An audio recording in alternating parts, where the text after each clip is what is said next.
In the wake of the devastating LA fires, Daily Bruin investigated various fire relief efforts across the country. We spoke to Another Man's Treasure, a New Jersey-based clothing store, Do Good Donuts, a Hoboken-based donut shop, Double Dough, a custom cookie shop also in Hoboken, and Pickle, a clothing rental service based in Manhattan, New York City, to learn how these small businesses were helping victims of the LA wildfires. We had a bunch of people inquiring and calling and asking what they could donate, what they could drop off. Within the few weeks, we've had an overwhelming amount of help. So we have a large community out in LA of pickle users, and we also obviously have a large base in New York City as well. I think we're uniquely positioned as a company, given our focus on both fashion, sustainability, community, social, all of those things, to really make an impact in terms of helping those out in LA that were impacted. So FedEx brought, I think, 100 to 150 or so boxes over to LA overnight. And then another trucking company that we work with moved the remaining 250 to 300 or so that got there Wednesday evening. I'm actually from California originally. I grew up in the Bay Area, but Northern California is home to wildfires, so I'm very familiar with what fires in California can be like. But this is obviously something we've never seen before, and we are first and foremost humans. It doesn't matter where we live.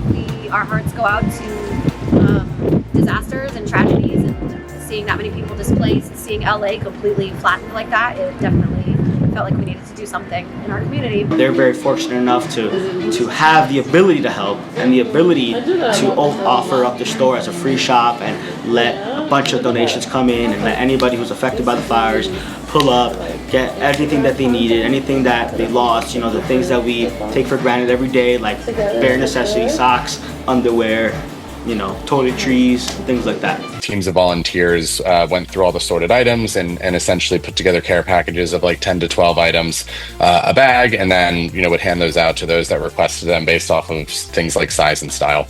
Some planning that went into it, but a lot of it was kind of figuring it out as we went. I think Julia said it well previously. We were kind of building the plane while flying it. This is all the donations from the lovely people of Jersey City that had to offer and had to donate the wildfires in LA. You don't have to be from LA to help. As much as you can, donate it. There's definitely someone that's willing to have it and needs it. Where I know quite a few people, family members, very close friends that live in LA also have been affected by the fires, so just wanted to do as much as I could from the other side of the country, but really just giving back and giving as much as we can to our fellow humans, our fellow Americans, especially this week.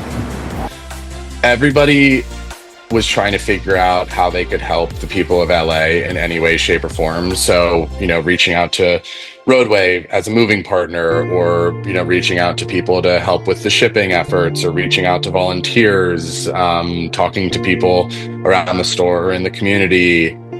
Pretty much every aspect of the event was just people trying to help people. Yeah, I would just say do what you can. If everyone does something, then our old family friend of ours used to say, if some help some and some help some, it won't be so hard on some. So whatever you can do, even if it's $5, if it's $10, it might not feel like a lot to you, but it definitely makes a difference in the lives of those who need it.